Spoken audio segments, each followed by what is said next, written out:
डगर पर वो चला, वहां ना सूरज ढला, डर के ना अंधियारों से वो कभी टला। गिला शत्रु का हो अभेद ना परवाह, है युद्ध कर्तव्य का है ये कुरुक्षेत्र। लेके हर लक्ष्य को वो साथ है चलता, निडर संतान है वो मातृभूमि का।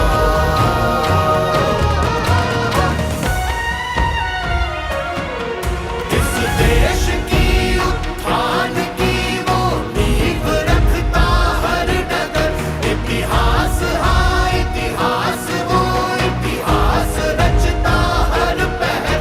इस देश की उत्थान की वो नींव रखता हर डगर, इतिहास हाँ इतिहास वो इतिहास रचता हर पहर।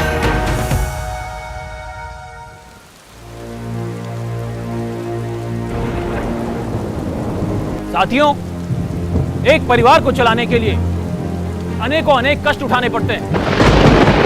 कष्ट तो जीवन में कदम कदम पर है।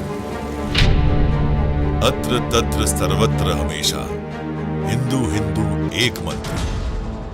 विश्व हिंदू परिषद के इस सम्मेलन में आज हमें विराट हिंदू शक्ति का दर्शन हुआ है। बिंदु बिंदु एक मंत्र, सिंधु सिंधु एक मंत्र।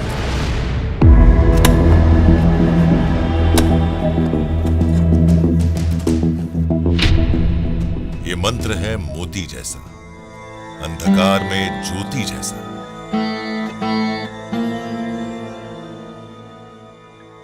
अरे मुझे बिठा के साइकिल खींचने में तुम्हें दिक्कत तो नहीं होगी? नहीं नहीं, अब शाखा में इतना व्यायाम किया है, वो कब काम आएगा। हम उजाला फैलाएंगे, जग में उजाला फैलाएंगे।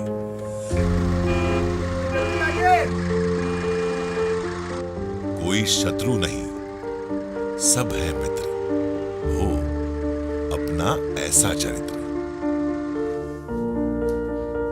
नरेंद्र भाई, टालकर प्रतिकूल संवाद को नव संवाद रचेंगे, हम उजाला फैलाएंगे।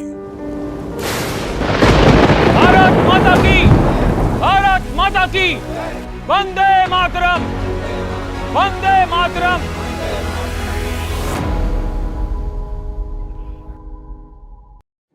नरेंद्र भाई, राष्ट्रीय स्वयंसेवक संघ में आए उस युवक को सब इसी नाम से पुकारते थे, और घर छोड़ने के बाद नरेंद्र भाई को पहली पहचान भी संघ से ही मिली। संघ में नरेंद्र भाई ने पहला पाठ यही सीखा था कि यहां पद से बड़ा दायित्व होता है, जिम्मेदारी होती है। एक बात और, संघ में कार्य या टास्क इंपॉर्टेंट होता है, उसे करने वाला नहीं। इन्हीं गहरी बातों को नरेंद्र भाई ने अपने जीवन में उतार लिया और संघ के काम में जुट गए, और फिर यहां से एक नए सफर की शुरुआत हुई। इस दौर में नरेंद्र भाई ने जो देखा, जो पढ़ा, जो सीखा, वो आज उनकी सोच में, उनके व्यक्तित्व में दिखाई देता है। लेकिन संघ में आने के बाद नरेंद्र का अगला लक्ष्य क्या था? क्या वो अपना जीवन संघ में ही समर्पित कर देना चाहते थे? तपस्या बड़ी थी, उद्देश्य बड़ा था। संघ में सक्रिय होने के बाद नरेंद्र की सोच ही नहीं, उनके संपर्कों का दायरा भी बढ़ने लगा। नरेंद्र संघ के जिन नए पुराने लोगों से जुड़े, जिनके साथ काम किया, उन तमाम लोगों ने नरेंद्र को संघर्ष में तपते देखा, संघ में निखरते देखा। वो नरेंद्र की यात्रा के साथी ही नहीं, उनसे जुड़ी कई घटनाओं के गवाह भी रहे। वो दैवी पुरुष है, कुछ ना कुछ इनके अंदर है। उन्होंने मेरे सिर पर हाथ रखा तो सभी डॉक्टर लोग भी अचंभा में पड़ गए कि मैं आज चल सकता हूँ। एक छोटी सी बैग और एक जोड़ी कपड़ा, ये रूम में देखा है उनकी रूम में, तो ये बहुत विराट पुरुष है। इसका जो स्वभाव था कि लगे रहना, और स्टेमिना इतना था कि थकता ही नहीं था।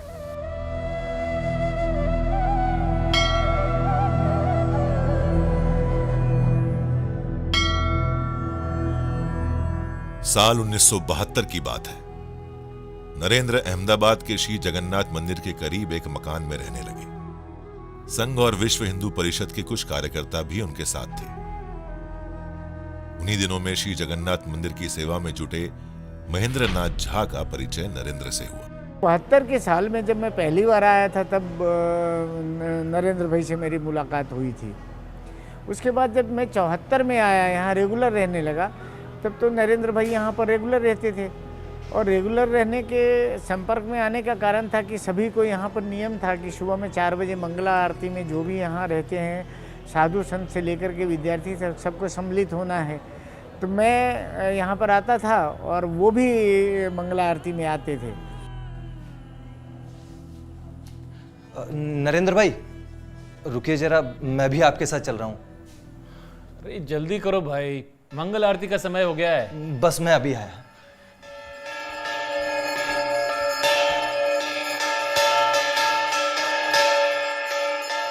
तो मंगला आरती करने के बाद सब अपने अपने काम में चले जाते थे। तो हम तो पढ़ने के लिए सुबह में चले जाते थे। पर वो है ना, उनका नियम था 45 मिनट तक यहाँ बैठे रहने का, और ध्यान में बैठते थे। मैंने सोचा कि ये आदमी सबसे हटके अलग है, क्यों ना इनसे संपर्क किया जाए। तो फिर हम धीरे धीरे उनसे संपर्क बढ़ाने लगे और फिर हम नज़दीक आते गए।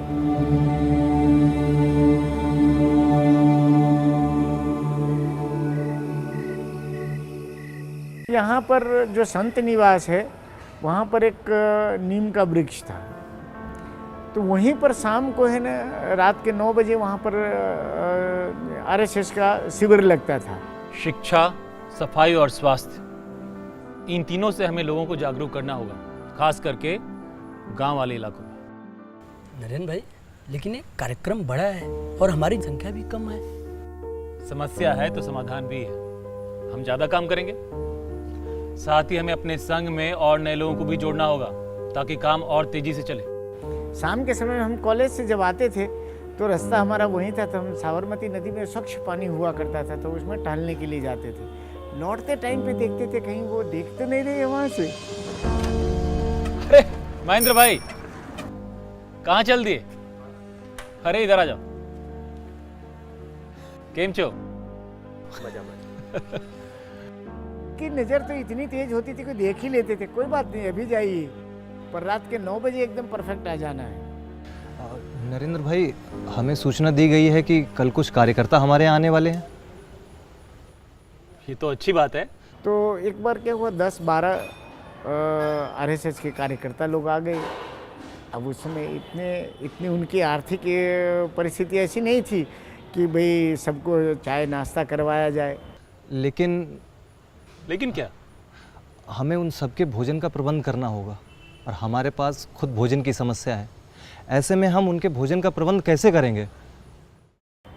उन्होंने अपने सहायक को बोला कि भाई जगन्नाथ मंदिर जाके आओ। इसमें चिंता की क्या बात है? हमारे जगन्नाथ जी है ना, वही सब इंतजाम करेंगे। मतलब तो आए, महन जी की गादी है वहाँ पीछे, वहीं से प्रसाद सबको मिलता है। तो वहाँ जाके वो खड़ा हो गया। कुछ बोले भाई क्या काम है? तो तुरंत स्ट्राइक हो जाता था कि ये तो नरेंद्र का ही आदमी है। बोले क्या चाहिए, बोल कितने लोग हैं? तो महाराज 12 लोग हैं, 15 लोग हैं, जितने होते थे। और समझ जाते थे कि कुछ नाश्ता वगैरह भिजवाना है। तो यहाँ मंदिर का प्रसाद जैसे मालपुआ है, गाठिया और बूंदी वगैरह बनती है, तो वो दे देते थे। संघ के पास पैसे और संसाधनों की बड़ी कमी थी। इसके बाद भी संघ कार्यकर्ता पूरे जतन से अपने कार्यक्रमों में जुटे रहते थे। संघ के लिए ऐसा ही बड़ा मौका साल 1972 में आया, जब सिद्धपुर में विश्व हिंदू परिषद का प्रांत सम्मेलन आयोजित किया गया। विश्व हिंदू परिषद के इस सम्मेलन में आज हमें विराट हिंदू शक्ति का दर्शन हुआ है। वीएचपी की स्थापना के 8 साल बाद उनका गुजरात में यह पहला बड़ा सम्मेलन था, जिसमें जगत गुरु शंकराचार्य से लेकर देश के कोने कोने से साधु संत पहुंचे थे। गुरुजी के नाम से लोकप्रिय सरसंघ चालक माधवराव सदाशिवराव गोलवलकर भी सम्मेलन में आए। जो लोग धर्म परिवर्तन के जरिए हिंदू शक्ति को चुनौती दे रहे हैं, वो समझ जाएं। हिंदू हित के लिए, धर्मांतरण रोकने के लिए विश्व हिंदू परिषद ने जो संकल्प लिया है, उसको पूरा करने के लिए हम आखिरी सांस तक लड़ते रहेंगे। धर्मो रक्षित रक्षिता, धर्मो रक्षित रक्षिता, धर्मो रक्षित रक्षिता, धर्मो रक्षित रक्षिता।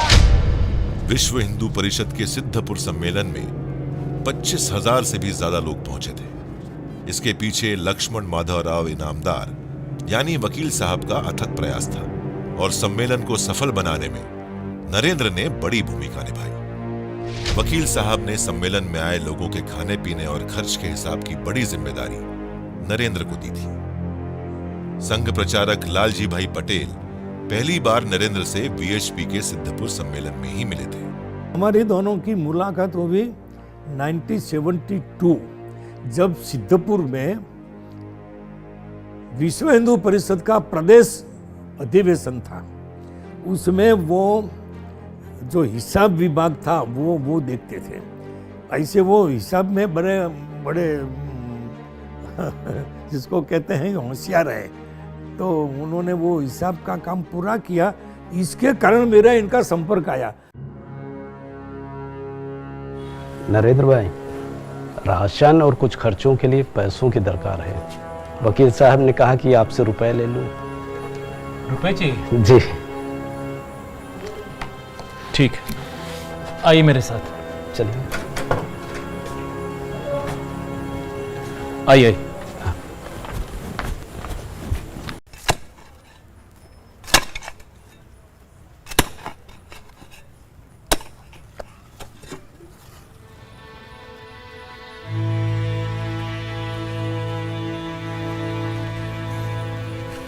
ये लीजिए रुपए। नरेंद्र भाई, इस जमीन के नीचे रुपए गाड़ के रखे? सम्मेलन के काम में मैं कोई जोखिम नहीं ले सकता था। रुपए कहीं खो न जाए, इसलिए यहीं दबा के रख दिया था। बहुत बहुत धन्यवाद। नरेंद्र ने जिस कुशलता से विश्व हिंदू परिषद सम्मेलन का इंतजाम संभाला, उसकी खूब सराहना हुई। सिद्धपुर सम्मेलन में पहुंचे संघ के वरिष्ठ प्रचारक और जनसंघ के बड़े नेता भी उनसे बहुत प्रभावित थे। तो सिद्धपुर में जो विश्व हिंदू परिषद की जो जिम्मेवारी थी, उनका ठीक ढंग से उन्होंने काम किया। इन्होंने बड़ी बड़ी जिम्मेवारी कोई वो तो शुरू उससे हुई, तो ध्यान में आया प्रचारकों का बड़ी, तो उनका मैनेजमेंटियल जो करने की आदत है, बाकी के लोगों के पास काम करने की है, वो ठीक ढंग से करने की उनकी क्षमता है। आइडियोलॉजी यानी विचारधारा सिर्फ भाषण और बयानों में हो तो बात नहीं बनती। उस पर अमल के लिए, उसे जमीन पर उतारने के लिए आपको जिम्मेदारी भी उठानी पड़ती है और इसके लिए आगे बढ़कर फैसला भी लेना पड़ता है। हर मोर्चे पर लड़ना और जूझना पड़ता है। इस बात को शायद नरेंद्र भाई ने संघ के समय ही समझ लिया था और शायद इसीलिए हर बड़े मौके पर वो बड़ी भूमिका में नजर आने लगे। गुजरात में नवनिर्माण आंदोलन और इमरजेंसी के दौरान जब सरकार का जुल्म बढ़ा, तो उन्होंने आंदोलन का मोर्चा थाम लिया।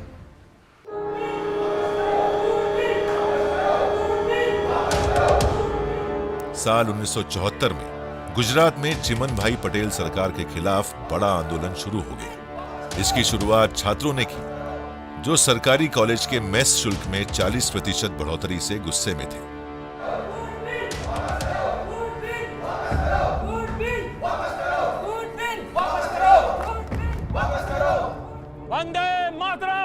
दूसरी तरफ चिमन भाई सरकार पर महंगाई, भ्रष्टाचार और काला बाजारियों से मिली भगत के आरोप लग रहे थे।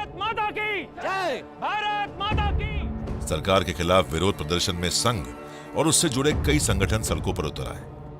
तानाशाही मुर्दाबाद, तानाशाही मुर्दाबाद। इसे गुजरात नवनिर्माण आंदोलन का नाम दिया गया। नरेंद्र भी इस आंदोलन में उतर चुके थे। तो जयप्रकाश नारायण भी इनसे जुड़ गए, क्योंकि इनको लगा कि ये सरकार की नीतियों के विरोध में सही आंदोलन है। तो इनका आशीर्वाद और उसके कारण बिहार के एबीवीपी के कार्यकर्ता यहाँ आए। हमारी एबीवीपी के कार्यकर्ता और संघ के कार्यकर्ता लगे। मैं उस समय जिला प्रचारक था। हम सब लोग लग गए, नवनिर्माण जिंदाबाद, नवनिर्माण जिंदाबाद। गांव-गांव में चले गए।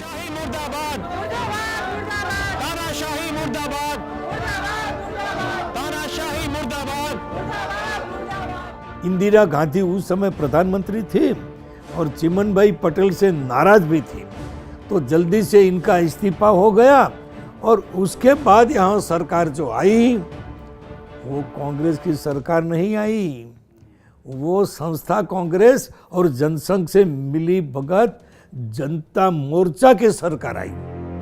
गुजरात में नवनिर्माण आंदोलन बेहद असरदार रहा। इसके बाद जयप्रकाश नारायण की अगुवाई में बिहार सरकार के खिलाफ छात्र संघर्ष समिति का आंदोलन तेज हो गया और इमरजेंसी के बाद तो पूरे देश में आंदोलन की आग फैल गई।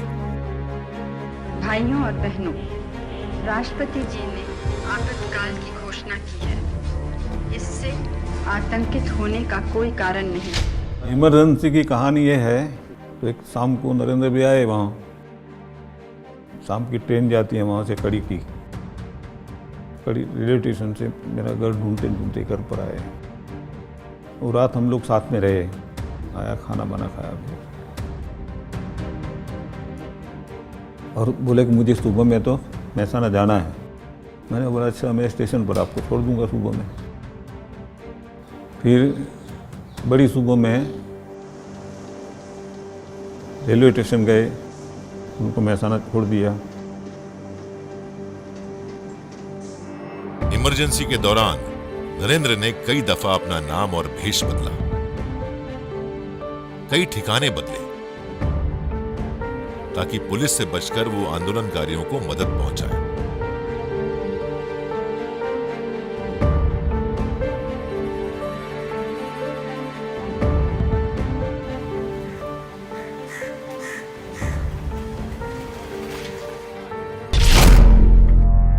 इसी बीच केंद्र सरकार आरएसएस समेत 26 संगठनों पर प्रतिबंध लगा चुकी थी। संघ के कई कार्यकर्ता गिरफ्तार किए जा चुके थे। सरसंघ चालक बाला साहब देवरस भी जेल में थे। घर पर आकर मैंने अपना रेडियो चालू किया मैसेज न्यूज़ सुनने के लिए। मेरी ये रेगुलर सिस्टम थी और उसमें इमरजेंसी की बात आई। उसमें अटल जी, आडवाणी जी और दूसरे कई लोगों को गिरफ्तार किया है, ऐसा सब आया। तो सुना तो फिर मन में हुआ कि नरेंद्र भी अहमदाबाद कैसे पहुंचेंगे। लेकिन गुजरात में तो उस टाइम पर जनता सरकार थी, बाबूजी जसभाई पटेल थे सीएम, और नरेंद्र भाई और शंकर सिंह वाघेला, वो दोनों को साथ में जाने का था वापस। तो नरेंद्र भाई महसाना गए, शंकर सिंह वाघेला महसाना अपने घर पर थे, दोनों साथ में गए। फिर वहाँ से गाड़ी लेके अहमदाबाद पहुँच गए संघ कार्यालय पर। आरएसएस के ज्यादातर कार्यालयों पर सरकार ने कब्जा कर लिया था। ऐसी हालत में नरेंद्र की जिम्मेदारियां बढ़ गईं। वो लगातार भूमिगत नेताओं के संपर्क में थे। इन दिनों संघ प्रचारक लालजी पटेल भी कई दफा नरेंद्र के साथ होते थे। फिर हमारी मित्रता बढ़ने का सबसे बड़ा कारण है, इमरजेंसी में हम दोनों ने भूगर्भ में साथ में काम किया और मैंने मेरा नाम बदल दिया तो मैं लालजी भी हो गया, वो सरदार जी हो गए। तो पगड़ी पहनकर घूमते रहे। वो मोटरसाइकिल चलाते थे, मैं नहीं जानता था मोटरसाइकिल। हम दोनों साथ में काम करते रहे और बड़ा अच्छा काम किया। तब से हमारी मित्रता ज़्यादा अच्छी बन गई।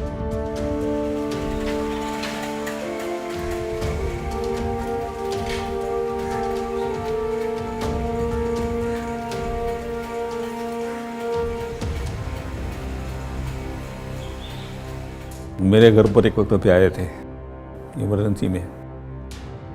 हम लोग घर पर नहीं थे, तो सरदार जी के ड्रेस में आए थे, पगड़ी पगड़ी पहनी हुई बाइक पर। मेरे पड़ोस में जो लोग रहते थे, मेरे स्टाफ वाले, उनसे पूछा कि कहाँ गए हमारे भाई साहब, कोई घर पर है नहीं। तो वो घबरा गए। तो उन्होंने मुझे आप ऑफिस में जाके पूछिए, मुझको पता नहीं। तो मेरी ऑफिस में से उनको एड्रेस मिला कि मैं कहाँ गया हूँ। तो बाइक लेके वो गांव में आए। मैं पंचायत ऑफिस में बैठा हुआ था, उनकी बाइक गई तो मुझे लगा कि नरेंद्र तो नहीं है, ऐसा मुझे लगा। मैं बाहर आया, ऑफिस में से बाहर आके रोड पर देखा तो आगे किसी से कुछ पूछ रहे थे। तो फिर मैंने उनको बुलाया, तो आए। हमने क्यों अभी यहाँ पर? मैंने बोला मैं तो मेरे काम से आया हूँ। तो आप कैसे? घर पर आया था मैं, आप तो कोई थे नहीं, और ये इमरजेंसी में कब गिरफ्तारी होगी पता नहीं, कहाँ रहेंगे, कितने कब छूटेंगे वो भी पता नहीं है, इसलिए सोचा चलो घर पर जाके भाभी को सबको आप लोगों को मिल लें।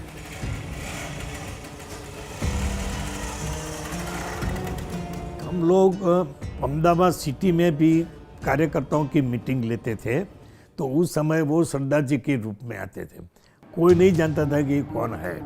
बाद में जब कमरे में जाकर वो अपनी पगड़ी उतारते थे, अरे बोले तो नरेंद्र मोदी है। दरअसल इमरजेंसी के दौरान नरेंद्र गुजरात में भूमिगत आंदोलनकारियों के बीच सूत्रधार बन गए थे। उन्हें आपातकाल के विरोध में बनाई गई गुजरात लोक संघर्ष समिति का सदस्य बनाया गया था। बाद में इसी समिति के वो महासचिव भी बनाए गए। तो उनको कभी कभी सरदार जी के भेष में देश के कई प्रांतों में भी जाना पड़ा। तो वो दक्षिण भारत में भी गए, बंगाल भी गए, उत्तर भारत में भी गए, दिल्ली भी गए। तो उनको जरा मेरे से ज़्यादा उनको चांस मिल गया, तो वो ज़्यादा प्रचलित भी हो गए। सरकार की सख्त निगरानी के बावजूद नरेंद्र कई भूमिगत नेताओं के संपर्क में रहे। यही नहीं, कई बार उन्होंने अपनी सूझबूझ से कई आंदोलनकारियों को गिरफ्तारी से बचाया। तो नरेंद्र भाई हमारे साबरकाठा डिस्ट्रिक्ट में ही थे। चोरीवाड़ क्षेत्र के गांव है, वो गांव में रहे थे, खेड़ूत के घर रहते थे। लेकिन वहाँ रह के कैसे काम करना चाहिए वो हम सब कार्यकर्ताओं को तो सिखाते थे।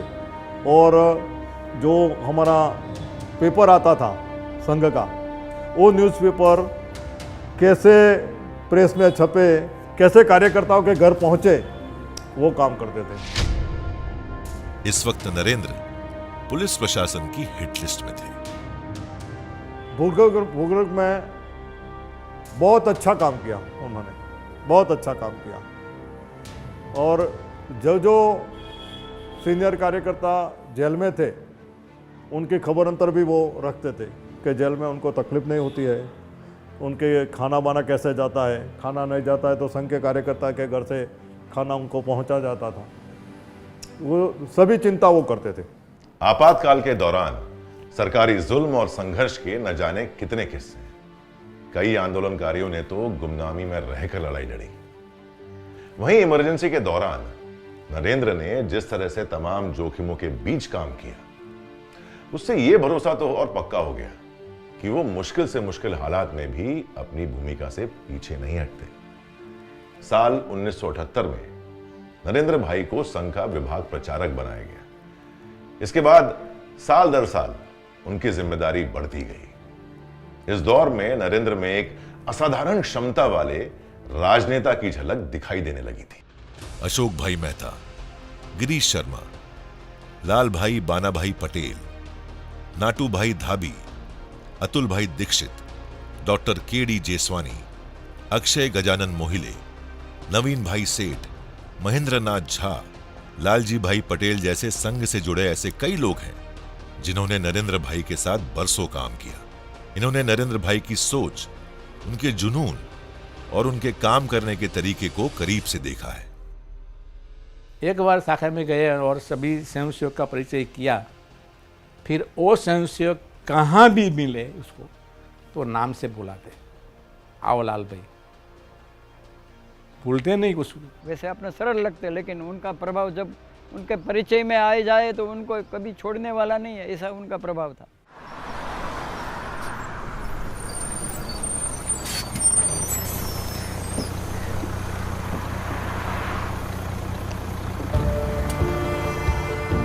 अरे अतुल भाई, केम छो?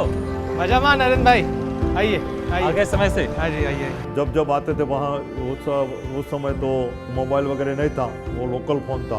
तो लोकल फ़ोन से पहले बोल देते थे कि मैं आ रहा हूँ, और फ़ोन से पहले भी पोस्ट कार्ड आ जाता कि अब मेरा प्रवास इस दिन है, ये तारीख को मेरा प्रवास है, इस तारीख को मैं आऊँगा, बराबर, ये बस में मैं आऊँगा, तो ये बस इतने बजे बस स्टैंड पर आएगी, तो मैं साइकिल लेके वहाँ खड़ा हो जाता था।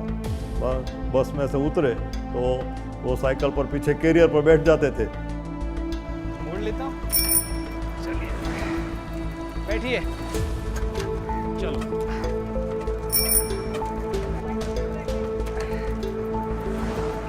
उस टाइम में हमारे पास कार भी नहीं थी, मोटरसाइकिल भी नहीं थी, हमारे पास साइकिल होती थी।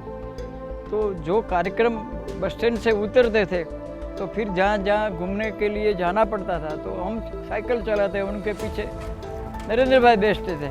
मुझे साइकिल पे बिठा के खींचने में तुम्हें दिक्कत तो नहीं होगी? अरे नहीं नहीं नहीं नहीं, अब शाखा में इतना व्यायाम किया है तो वो कब काम आएगा।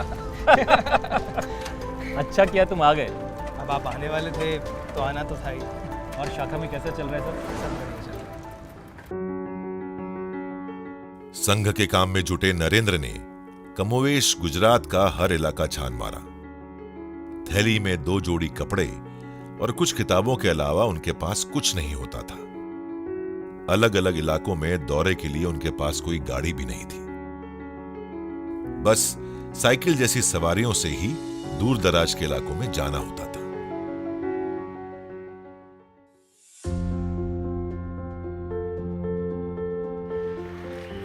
भाई जल्दी आइए। मैंने कहा नरेंद्र भाई पीछे आइए आराम से, मैं जगह रोकता हूँ। उन्होंने जोर से चिल्लाए कि सबसे आगे की सीट में जगह रोकना, सबसे आगे की। मैं थोड़ा झुंझलाया कि ये क्या, आगे की सीट मिले वही काफ़ी है। बोले नहीं नहीं, सबसे आगे की सीट लेना। आइए आइए, चलो चलो बैठो। यहाँ नरेंद्र भाई बाद में आए, बैठे, तो मैंने कहा झुंझला करके, नरेंद्र भाई ये क्या आपका आग्रह, सबसे आगे की सीट में बैठना? बोले तुम खुद देख लो, सबसे आगे की सीट में जगह ज़्यादा होती है तो आराम से पैर फैलाकर बैठ सकते हैं। बाकी की सीट में सिकुड़ कर बैठना पड़ता है। हमको जाना है 1.5-2 घंटे लगेगा, तो सिकुड़ कर आपका घुटना देखो, मेरा भी घुटना देखो। हम अब आराम से बैठते हैं, बातें करेंगे, मज़े लेंगे। बैठना ही है तो इस छोटी सी बात को ध्यान क्यों न रखना। बस में हमेशा आगे ही बैठना चाहिए। ऐसा क्यों नंद भाई? समझाता हूँ। देखो यहाँ बैठने से पैर के लिए भी ज़्यादा जगह है, आराम भी ज़्यादा है ना। ये तो है नंद भाई। मैंने पूछा कि आपको ये कैसे विचार आया? बोले मैं प्रवास करता रहा हूँ निरंतर, और आपको उन्होंने बताया 83 का समय था, 83 में। आपको पता है जो प्लेन में होता है आगे की सीट, उसका विशेष चार्ज होता है। मैंने कहा अच्छा? बोले हाँ। आपको कैसे पता? बोले मुझे, मैं सब पता रखता हूँ। मैंने कहा अच्छी बात है, अगर ये एसटी वाले को पता चल गया क्या वो भी आगे की सीट का भाव बढ़ाएंगे? बोले वो नहीं बढ़ाएंगे। अरे हवाई जहाज में अगली सीट का ज़्यादा दाम होता है। हाँ?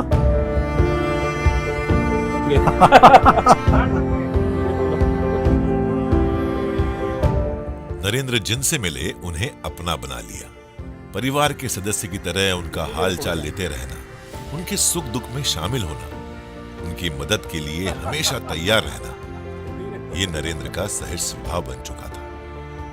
जब मेरी शादी हुई थी, बराबर, तो शादी होने थी, हमारे प्रत्येक प्रसंग में वो आते थे। मेरे भाई की शादी में भी वो आए थे, और जब मेरे लड़के की वो जनोई वगैरह थी तब भी वो आए थे। सभी कार्यक्रम में हमारे पिताश्री जैसे थे। शादी होने के बाद वो मेरी पत्नी के पास उनके पियर के घर में रहती थी, वो उनके बहन के वहाँ गई थी। तो वो वहाँ गए और बोले कि जो अतुल है वो अतुल को मैं ले जा रहा हूँ, और अतुल दिन रात काम करेगा, अगर कुछ गाली देना है तो मुझे गाली देना, उनको मत देना।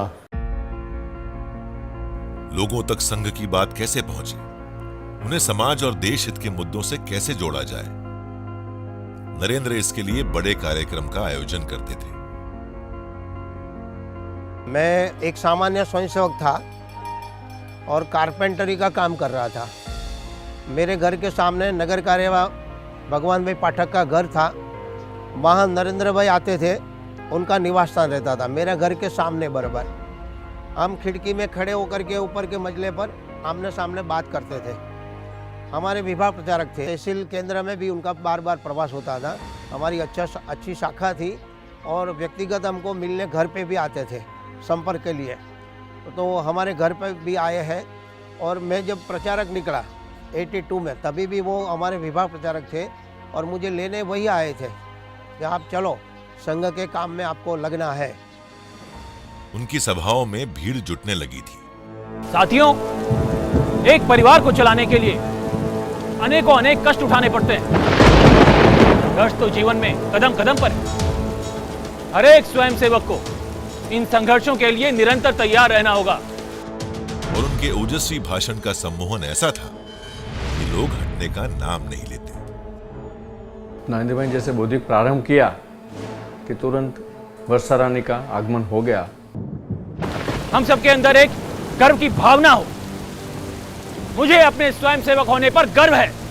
और क्रमशः उनकी बरसात की आवाज़ बढ़ती गई। तो बाकी लोगों को ऐसा था कि नरेंद्र भाई प्रवचन थोड़ा शॉर्ट करके कार्यक्रम पूर्ण करेंगे, लेकिन जैसे जैसे मेघ गर्जना बढ़ती गई, आवाज़ बढ़ती गई, ऐसे ही नरेंद्र भाई ने अपनी आवाज़ और बड़ी करते गए। एक तो ऐसी क्षण आई कि जो स्थान था कार्यक्रम का, उसके चारों ओर इमारत थी, तो जैसे आवाज़ आती थी मेघ गर्जना की, तो उसके सामने नरेंद्र भाई की आवाज़ का इको उनको अनुभूति होती थी। वंदे मातरम, वंदे मातरम। इस प्रकार से दोनों की बीच में जुगलबंदी चलती रही। आखिर मेघराजा को शांत होना पड़ा। भारत माता की, भारत माता की। और नरेंद्र भाई ने पूरे समय जो उनका दिया गया था, पूरे समय तक उनका प्रवचन पूरा हुआ और एक भी कार्यकर्ता उठ नहीं पाया। इतना उनका हृदयस्पर्शी प्रवचन था। तो मैंने पूछा स्वाभाविक रूप से, नरेंद्र भाई आपकी आवाज़ इतनी बड़ी कैसे हो सकती है? तो वो हंसते बोले कि सामान्य लोग क्या बच्चे को ग्राइप वाटर पिलाते हैं, मेरी माँ ने मुझे माइक वाटर पिलाया है। नरेंद्र जहां भी गए, लोगों को संघ से जोड़ने की कोशिश की। इससे गुजरात में शाखाओं के विस्तार में काफी मदद मिली। उन्होंने गुजरात के हर इलाके में भरोसेमंद लोग तैयार किए, जिनके जरिए संघ के काम को आगे बढ़ाया। देश के जमीनी हालात क्या है, गांव, कस्बे और शहर में रहने वाले आम लोगों की जिंदगी कैसी होती है, नरेंद्र ने उसे सिर्फ देखा ही नहीं, उसे जिया भी। और इसीलिए वो संघ प्रचारक के समय से ही समस्याओं में उलझने से ज्यादा समाधान पर ज्यादा सोचने लगे। खासकर जिन मसलों पर राजनीति होती है, लोगों की भावनाएं भड़काई जाती हैं, नरेंद्र भाई ने ऐसे मामलों का बेहद साहस से, बड़ी सोच के साथ सामना करना शुरू कर दिया। यह नरेंद्र की शख्सियत का वो पहलू था जिसे कई लोगों ने पहली बार देखा। धरा की पुकार है, गगन की पुकार है, पथ भूले हुए पंथ है और पार्थ को ललकार है। संप्रदायों में बंटता मानव, मानव से बनता है दानव। हुंकार हो हल्ले से, बहुत से हंगामे यहां, अभिमान की खड़ी दीवारें हैं यहां और सपनों का संहार है, ललकार है, पुकार है। धर्म के नाम पर नफरत और झगड़े, हिंसा और रक्तपात, नरेंद्र गुजरात में ये सब कई बरसों से देखते आए थे, लेकिन संघ प्रचारक बनने के बाद उन्हें इसका सीधा सामना करना पड़ा। ईडर में एक बार हिंदू मुस्लिम का दंगा हो गया। एक हमारे हिंदू युवक था, चेतन करके नाम था, उनका स्टैबिंग में खून हो गया, वो मर गया था। तो हम लोग युवावस्था में थे, संघ के कार्यकर्ता थे, और हमको भी जुस्सा आ गया। हम लोग भी संघ के कार्यकर्ताओं के साथ वो लकड़ी और तलवार लेके चले गए मुस्लिम विस्तार में। पुलिस लगी थी कुछ, लेकिन हम तूफान करने के लिए हम भी चले गए। तो दूसरे दिन पेपर में आया कि संघ के कार्यकर्ता इतने लोग तलवार लेके चले गए थे। सांप्रदायिक उन्माद के तूफान को कैसे रोका जाए, ये प्रश्न नरेंद्र के लिए नया नहीं था, लेकिन बतौर संघ प्रचारक वो सीधे इसका सामना कर रहे थे। 2-3 दिन बाद नरेंद्र भाई का प्रवास ईडर में हुआ। बुलाने के बाद बोले कि वो जो दंगे हुए इसमें आज सब लोग गए थे। तो हम तो उत्साह में आके खुश होके बोला कि हमको तो प्रमोद ऐसा ऐसा शाबाशी मिलेगा। तो हमने कहा हाँ हम गए थे, तलवार लेके गए थे हम। हाँ, तो उन्होंने बोला बहुत डांटा कि हमारा काम, संघ का काम तूफान करना नहीं है, तूफान को डामना है। यदि आप तलवार लेके नहीं गए होते, लकड़ी लेके नहीं गए होते और सीधे साधे वहाँ जाके आप बैठे होते तो समाधान नहीं होता। क्या मुस्लिम समाज के साथ हम बैठ के काम नहीं कर सकते? नरेंद्र ने यह फैसला कर लिया कि वो धार्मिक उन्मादियों के आगे कभी नहीं झुकेंगे। साबरकांठा जिले में प्रांतिक तहसील है, तो प्रांतिक तहसील में हमारी छोटी शाखा चलती थी। बच्चे आते थे शाखा में, बड़े नहीं आते थे कोई। थोड़ी मुस्लिमों की बस्ती है वहाँ, तो कुछ दंगा हो गया एक बार, उसमें थोड़ी पिटाई भी हुई हिंदू समाज की। तो उन्होंने ऐसा एक प्लान बनाया कि पूरा हिंदू समाज संगठित हो करके रास्ता पर निकले एक बार। तो उनके वो समय में जन्माष्टमी तय किया गया कि जन्माष्टमी का त्यौहार ऐसा मनाए, पूरे प्रांतिक शहर में इतनी पब्लिक कभी देखी नहीं है लोगों ने, और हिंदुत्व का प्रकटीकरण होना चाहिए। इतना बड़ा आयोजन किया कि उसी दिन जमीन दिखने नहीं मिलती थी प्रांतिक शहर में, और जितने भी विधर्मी थे वो गांव छोड़कर भाग गए थे। और नरेंद्र भाई का बहुत बढ़िया प्रवचन भी हुआ।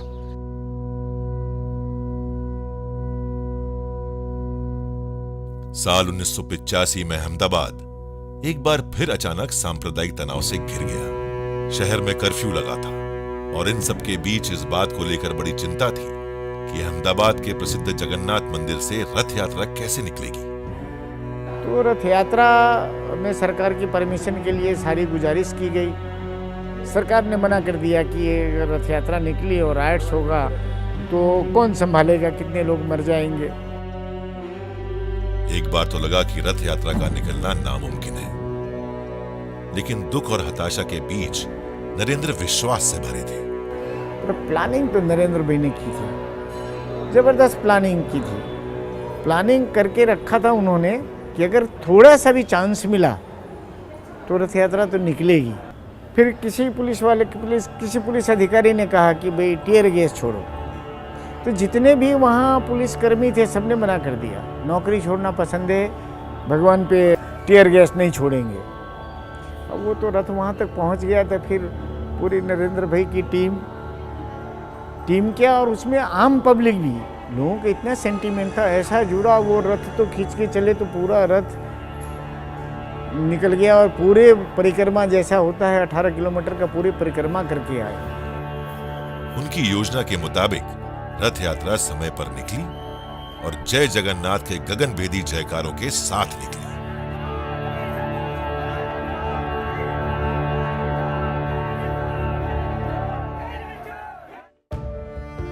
संघ ने नरेंद्र को समाज के हर दुख दर्द से जुड़ना सिखाया था। इस सीख को नरेंद्र ने अपने जीवन में उतार लिया। गुजरात में जब भी लोगों पर कोई बड़ा संकट आता, नरेंद्र उनकी मदद के लिए सक्रिय हो जाते। नरेंद्र भाई, सौराष्ट्र की खबर बहुत चिंताजनक है। हाँ, रोज खबरें पढ़ रहा हूँ। लोग दाने दाने के लिए तरस रहे हैं। कुछ सोचना होगा। सोचना नहीं, कुछ करना होगा। साल 1987 में आए अकाल से सौराष्ट्र में हाहाकार मचा था। इस मुश्किल घड़ी में नरेंद्र संघ के साथियों के साथ आ गया है। उन्होंने सौराष्ट्र के गांव-गांव में गुड़ आटे की बनी सुखड़ी बांटना शुरू कर दिया। वो नरेंद्र भाई का जो सूचन था वो रंग लाया। ट्रकों भर भर के एक एक जिले से हमको सुखड़ी मिली और उनको वितरण भी किया। ट्रांसपोर्टेशन का प्रश्न था वो भी हल हो गया, और ट्रांसपोर्ट मालिक को मालूम पड़ा कि ये सेवा का काम कर रहे हैं, दुष्कालग्रस्त में जा करके सुखड़ी पहुंचा रहे घर घर से लेकर गए, तो ट्रांसपोर्ट वाले भी मालिक भी हमारे साथ जुड़ गए। नरेंद्र राष्ट्रीय स्वयंसेवक संघ में विभाग प्रचारक, क्षेत्र प्रचारक से लेकर प्रांत प्रचारक तक बने। उन्होंने हर वो जिम्मेदारी बखूबी निभाई जो उन्हें सौंपी गई। लेकिन अचानक ऐसा क्या हुआ कि उन्हें संघ को छोड़कर राजनीति में आना पड़ा। सन 1980 में जनसंघ से भारतीय जनता पार्टी का जन्म हुआ। 1984 के लोकसभा चुनाव में भाजपा पूरे भारत में सिर्फ 2 सीटों पर जीत पाई थी, जिनमें एक गुजरात के मेहसाणा की सीट थी। उन दिनों गुजरात में भाजपा के बड़े चेहरों में नाथालाल झगड़ा का नाम सबसे ऊपर था। संघ से आए नाथाभाई झगड़ा वर्षों से जनसंघ के संगठन मंत्री थे। बाद में वो बीजेपी के संगठन महामंत्री भी बने। नाथालाल झगड़ा से नरेंद्र बेहद प्रभावित थे।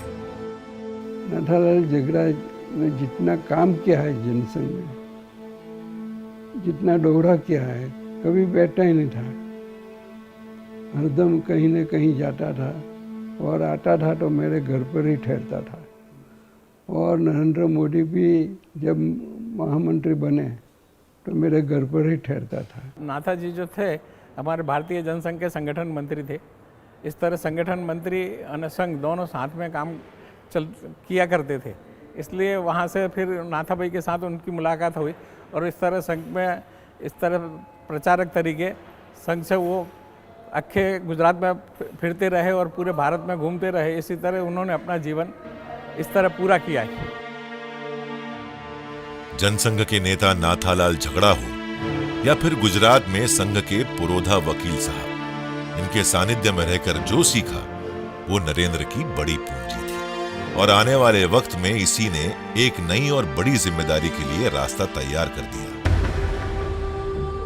साल 1985 में वकील साहब का देहांत हो गया। इसी बीच गुजरात के बड़े नेता नाथालाल झगड़ा की तबीयत भी खराब रहने लगी। वो भी संगठन के आदमी थे, लेकिन धीरे धीरे उम्र होने के बाद सबको धीरे धीरे दूसरा आदमी तैयार करता है। तो नाथालाल जी ने भी उनके बाद नरेंद्र भाई मोदी को पार्टी में तैयार किया। इन्हीं दिनों गुजरात में भारतीय जनता पार्टी के लिए युवा और ऊर्जावान नेताओं की खोज शुरू हुई। गुजरात में पार्टी को मजबूत नेतृत्व देने के लिए पार्टी ने नागपुर में सरसंघ चालक बाला साहब देवरस से संपर्क किया। देखिए, हमें अपने पार्टी के लिए गुजरात में युवा नेतृत्व की जरूरत है। पार्टी में ऐसे लोगों को लाना पड़ेगा जो लंबे समय तक भागदौड़ कर सके, जो गुजरात की जमीन से जुड़ा हो। इसके लिए हमें सर संघ चालक के साथ बात करनी होगी। इस बात पर कई दिनों तक विचार हुआ और आखिर में बाला साहब देवरस ने ही यह निर्णय लिया कि संघ प्रचारक नरेंद्र को भारतीय जनता पार्टी में भेजा जाए। जब नरेंद्र भाई भाजपा में गए, उसके पहले से 3-4 साल से चल रहा था कि भाई एक फुल टाइमर प्रचारक आरएसएस ने भाजपा को देना चाहिए। ये चर्चा तो चल रही थी, लेकिन निर्णय किसी का नहीं हो रहा था। मुझे जानकारी मिली कि एक नाम मेरा था, एक नाम इनका था। मैंने तो मेरे जिन्होंने बात करी थी, मैंने कहा भाई मैं भाजपा के लिए फिट नहीं हूँ। नरेंद्र मोदी की क्वालिटी ये थी कि एक तो इनका अध्ययन की मानसिकता थी, अध्ययन की, तो अध्ययनशील व्यक्ति ही चाहिए भाजपा में। एक दूसरा, परिस्थितियों का आकलन करना। तो आकलन, मेरा थोड़ा बेस था आध्यात्मिक, तो मैं उसी में लगा। उनका आकलन करने की, परिस्थितियों का आकलन पहले से करते रहते थे, तो वो हमारे बीच में भी बातें होती रहती थी। तो हमारी प्रचारकों की टोली में किसी को ये नहीं लगा कि नरेंद्र मोदी को भाजपा में क्यों भेज दिया, किसी को नहीं लगा, क्योंकि इनकी एक प्रकार से इसी प्रकार की सोच और क्वालिटी भी थी। जिस डगर पर वो चला वहाँ ना सूरज ढला, डर के ना अंधियारों से वो कभी नरेंद्र को भारतीय जनता पार्टी में भेजे जाने की खबर गुजरात में तेजी से फैली। इस खबर से कई संघ कार्यकर्ताओं को बड़ा झटका लगा। संघ से जुड़े कुछ लोगों ने तो बैठक में इसका विरोध भी किया। नरेंद्र का संघ से जाना कई कार्यकर्ताओं के लिए ऐसा था जैसे कोई परिवार छोड़कर जा रहा हो।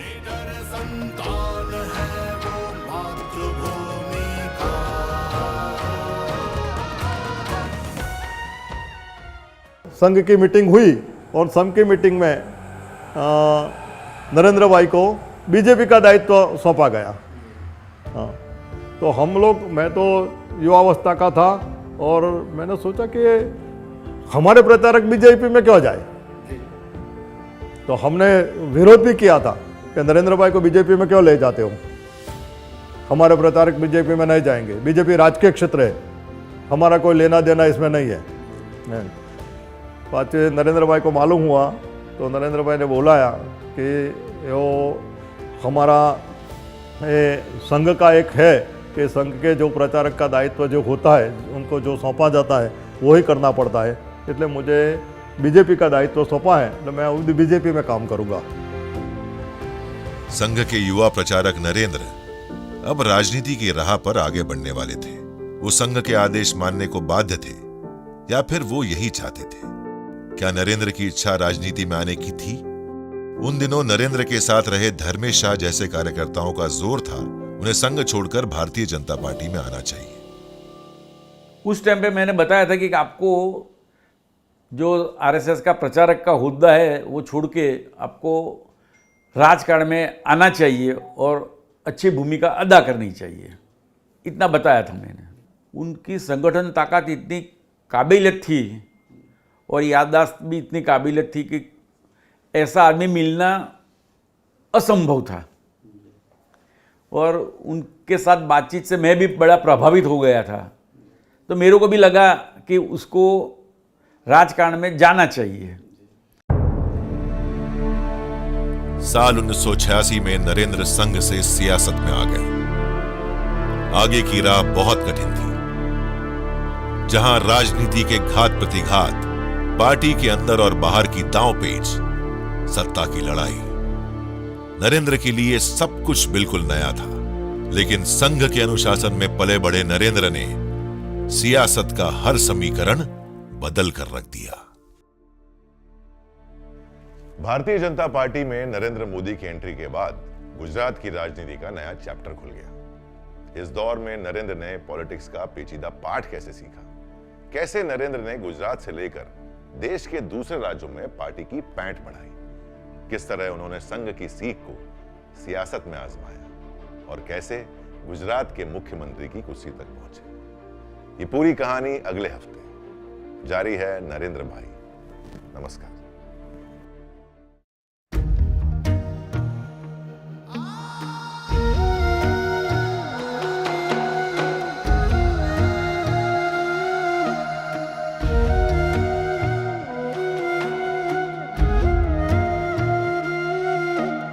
जिस डगर पर वो चला वहां ना सूरज ढला, डर के ना अंधियारों से वो कभी टला। गिला शत्रु का हो अभेद ना परवाह, है युद्ध कर्तव्य का है ये कुरुक्षेत्र।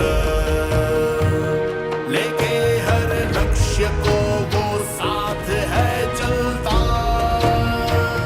निडर संतान है वो मातृभूमि का।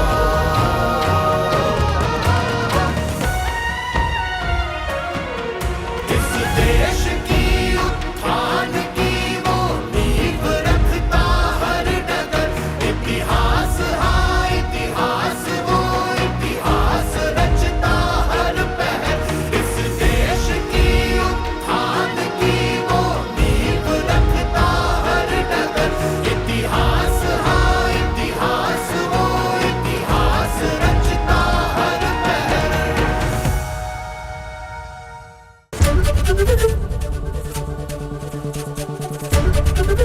एबीपी न्यूज आपको रखे आगे।